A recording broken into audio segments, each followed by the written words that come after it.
Hola, soy Sebastián Padilla y el día de hoy les voy a hablar un poquito sobre la cultura teotihuacana. Bueno, para entrar un poquito en contexto y saber qué fue de esta ciudad y de esta cultura, pues podemos decir que fue una de las mayores ciudades de la Mesoamérica prehispánica y se fundó alrededor de los años 1000 a.C., ¿no? También se sabe muy poco de su carácter étnico de esta ciudad, pero algunas investigaciones pues nos dicen que vienen ya sea de los totonacos, los nahuas, y también algunas dicen que de los otomís.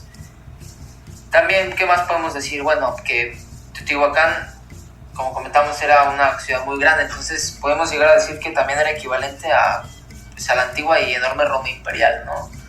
De este tipo de ciudades estamos hablando. Tuvo una importante influencia en el desarrollo de otras culturas mesoamericanas, ¿no? Después vienen los aztecas, entre otras culturas, y pues fue importante su influencia que dejaron. Y bueno, pues su nombre proviene del náhuatl, la cual significa Ciudad del Sol. Ahora bien, respecto a su ubicación geográfica, la ciudad de Teotihuacán se ubica en el noreste del Valle de México, específicamente en el Estado de México, junto con los municipios de Teotihuacán y San Martín de las Pirámides, a unos aproximadamente 78 kilómetros de distancia respecto a la Ciudad de México, es decir, que se ubicaba en el altiplano mexicano. Asimismo, pues esta zona fue declarada Patrimonio Mundial de la Humanidad por la UNESCO en 1987. Y bueno, ya adentrándonos un poquito más en la cultura, vamos a hablar de sus características.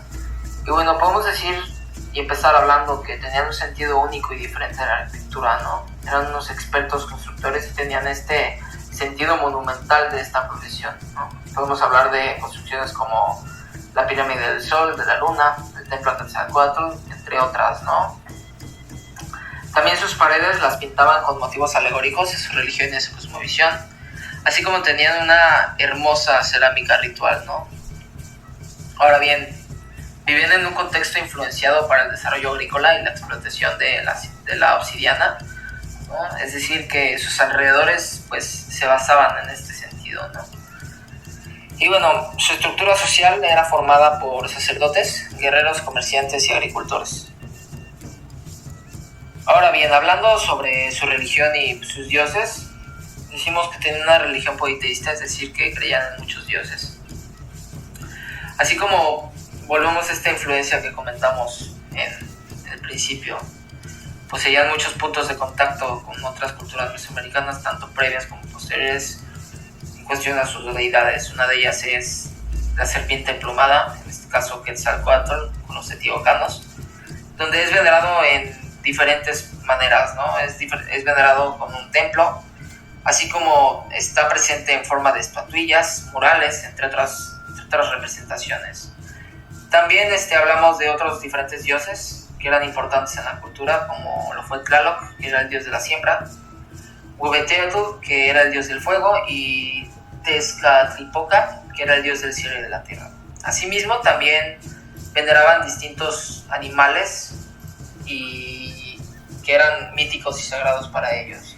Aquí hablamos del búho, el puma, el águila, así como pues también la serpiente.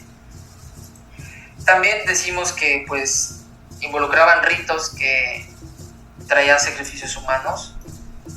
Aquí pues era sumamente pegado a las religiones en ese sentido y eran llevados a cabo por una élite cerrada de sacerdotes o chamanes también.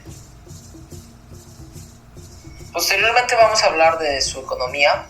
Y bueno, como en casi todas las culturas prehispánicas, pues tenían diferentes ejes, ¿no? Se dividían de diferentes maneras la cuestión de la economía. Y en Teotihuacán era de esta manera y se dividía en tres ejes. El primero era la agricultura, donde se cultivaba especialmente el maíz, frijoles, pimientos y cereales. Todo esto se hacía mediante técnicas de regadío y dispuestos en terrazas, ¿no? Ahora bien, el comercio. El comercio era facilitado por las enormes dimensiones de la ciudad y su importante influencia en la región. Y ahora también hablamos de las guerras, que pues sabemos de diferentes conquistas teotihuacanas de las ciudades mayas, como lo es Tikal, Copán y Quiriguá, durante el apogeo de Teotihuacán entre los siglos II y IV. Ahora vamos a hablar de la arquitectura de Teotihuacán, que es el tema que más me gusta. Y Y bueno, empezamos diciendo que tenían un estilo muy geométrico, armónico y horizontal. Y esto les permitía que tuvieran una orientación muy meditada, lo cual generaba un contraste de luces y sombras muy interesante. Así como en diferentes culturas lo tuvieron, ¿no? Los mayas, y en este caso, pues, los teotihuacanos. También hablamos de estas construcciones monumentales, los templos que generaban, las pirámides. Todo esto era muy impresionante, era una arquitectura muy, pues grande, monumental, ¿no? Todo este conocimiento del diseño que tenía, pues llevó a que Teotihuacán tuviera un urbanismo muy planificado. Tenían este sentido de planificar la ciudad muy bien. También, pues, diferentes investigaciones llevaron a decir que tenían el desarrollo arquitectónico dividido en 3 fases. La primera era la fase Tsoali, que tuvo lugar alrededor del año 100, donde ella se inició la construcción de las pirámides de la Luna y el Sol. Igualmente también se levantaron 23 templos en la Calzada de los Muertos. La segunda fase es llamada la fase Micaotli, y en esta etapa pues se desarrolló sobre el año 200 aproximadamente, y se terminó la penúltima estructura de la pirámide de la Luna. De igual forma, también se completó la parte superior de la pirámide del Sol y su plataforma adosada.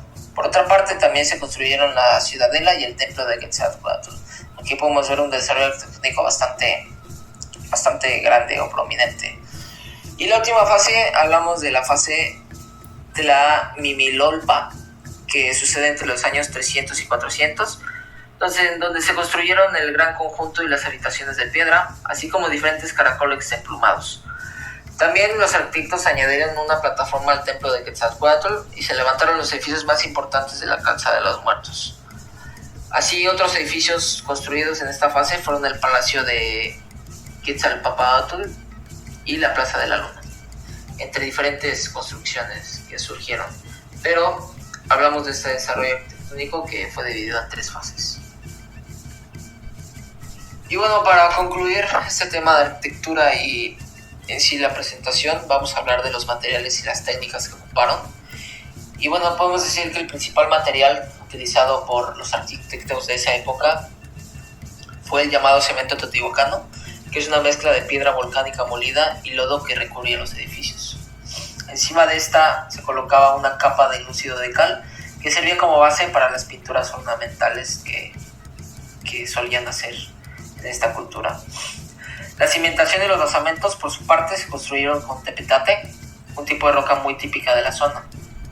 Asimismo, la piedra, tenemos que además de utilizarse en todas las construcciones, también se utilizaba para fabricar los desagües de la ciudad, los escalones y también para las cornisas. Otro de los materiales comunes en Teotihuacán es el adobe, que sin embargo su menor resistencia al tiempo y a los elementos ha hecho que pues fuera complicado encontrar muestras más allá en los núcleos de algunos edificios. Y por último tenemos la madera, que también era muy utilizada para la construcción de algunos elementos, sobre todo para los pilastres y las jambas de las puertas.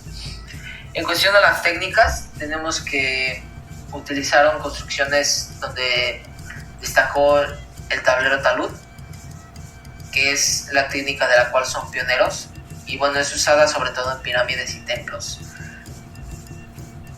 Esta técnica pues se considera o se basa en colocar sobre la cima de un muro de piedra inclinado una serie de plataformas o tableros.